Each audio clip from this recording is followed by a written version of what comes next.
As you can see from the latest update this morning, you can see the seriousness of the situation. While it is serious, it is being dealt with in an urgent but calm and methodical way. As we all learnt from our first experience with COVID, once you identify a cluster, it grows before it slows. We should expect that to be the case here.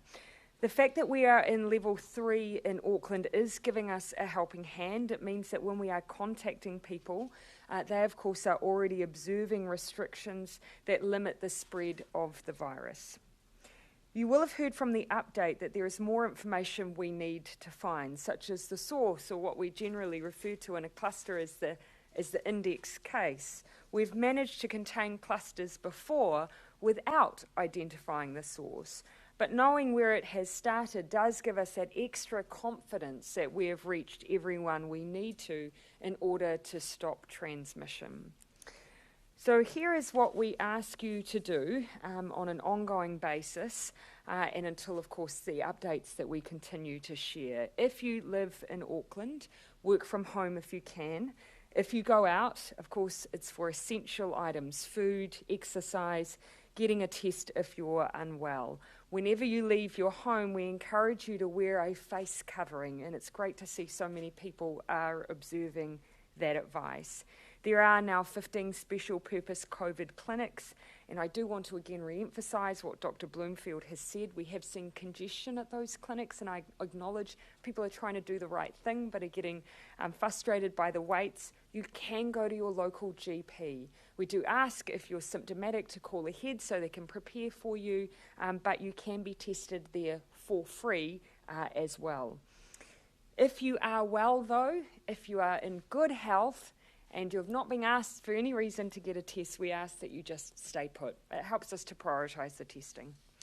For businesses at level 3 in Auckland, you'll recall that customers cannot be on your premises except for those key exceptions: supermarkets, dairies, petrol stations, pharmacies, or permitted health services. But for everyone else, of course, we encourage you to use contactless pickup, click and collect, or delivery services. We saw under level 3 last time that businesses did a great job of adapting to still provide to their customers, and it should be no different this time. For those businesses where people cannot work from home and you are not customer facing, a reminder just to comply with all of those measures that we've put in place so you can operate safely, including social distancing.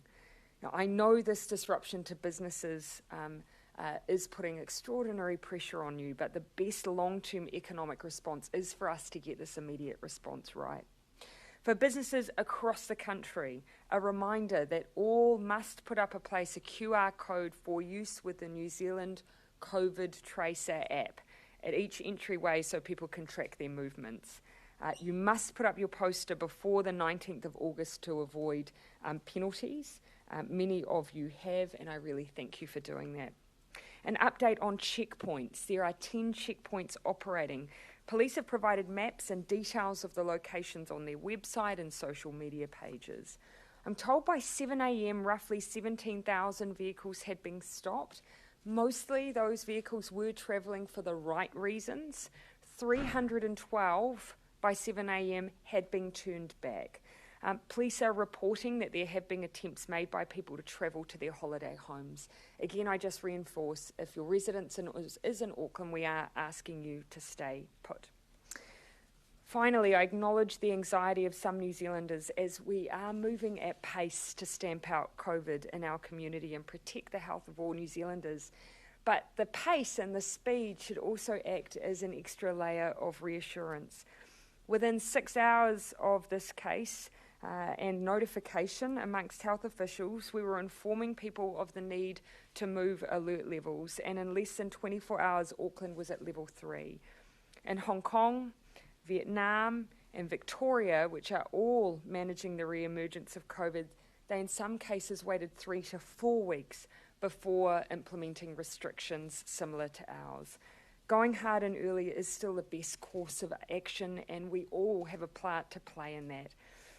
I'll say again that as with our first outbreak, we do have an expectation that things will get worse before they get better, and we'll all remember that pattern as well. And modelling suggests that we will still see more positive cases.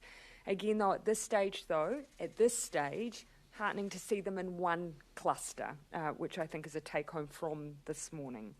But once again, we are reminded of how tricky this virus is and how easily it can spread. But we know that limiting people-to-people contact really helps stop the spread. We have a plan, we have acted quickly, and now we'll continue to roll out that plan.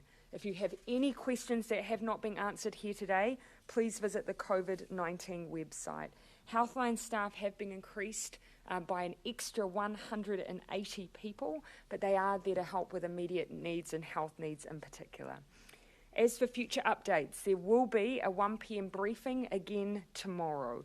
We will then do an extra briefing later in the afternoon after Cabinet has convened to share next steps. We'll confirm the timing of that extra briefing later on today. Till then, everyone, look after yourselves. Remember, be calm, be kind, and continue to stay strong. Happy to answer questions. Minister, we're now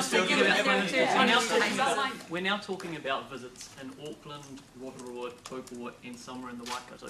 Do we need to start thinking about restrictions wider than just Auckland? Actually, I'll have the Director-General answer that question first of all, because of course we do lean on their health advice in these decisions. Thanks, Prime Minister.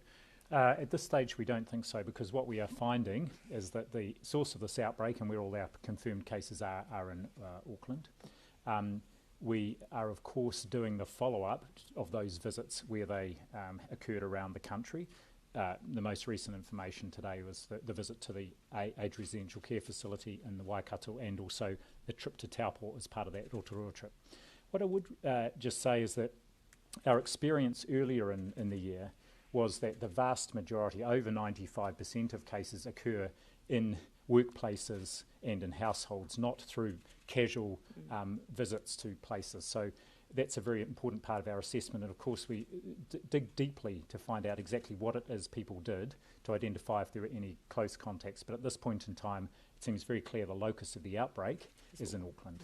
And just on the aged care facility, because as you can imagine, we've all taken a very, very deep interest in that. We do have at least one test that has come back from that facility that has come back negative. Of course, more is underway, but that does give us an indication. Obviously, that person we've already identified was asymptomatic at the time of the visit. So Prime Minister, is there any other travel history that you can tell us about those confirmed cases and one probable case in the last 14 days? Not at this point. So all of those new confirmed cases came from testing that was processed last evening, and the results came in overnight. And I found out about them first thing this morning. The case investigations and discussions were happening this morning, so I don't have further information, but of course as we get it. And I should point, even if we don't provide more detailed information until 1 o'clock tomorrow about any new cases, any pertinent information around the travel histories of those new cases we will make public, of course, if it's important for people to know.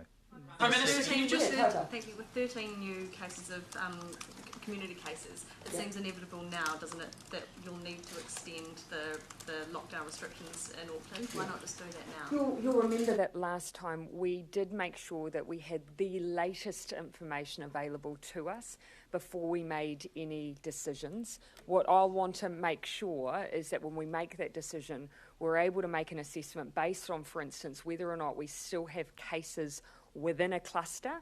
That will be a very important part of the information provided to Cabinet, or whether or not we see any that we can't link to that cluster. So I don't want to, at this stage, venture a view without having the latest information. We will have a significantly larger range of tests from across the community as well when we make that decision. We also need to act on the advice of the Director-General, and I don't want him to have to give that advice halfway through without that full range of tests in place. Oh, sorry. So we're getting a lot of messages from concerned people in the Wellington region saying that they understand that there's a case. Oh, we can clarify that. I'll ask Dr. Bloomfield to speak to that. Yes, I'm happy to clarify that. So actually I was notified late yesterday about a positive swab result in someone in Wellington who's part of an ongoing study that's undertaken by ESR. It was further investigated because it seemed unusual. So there was further testing done today, which has returned negative. And so it seems that on investigation this was a false positive result, so we can reassure people. Okay.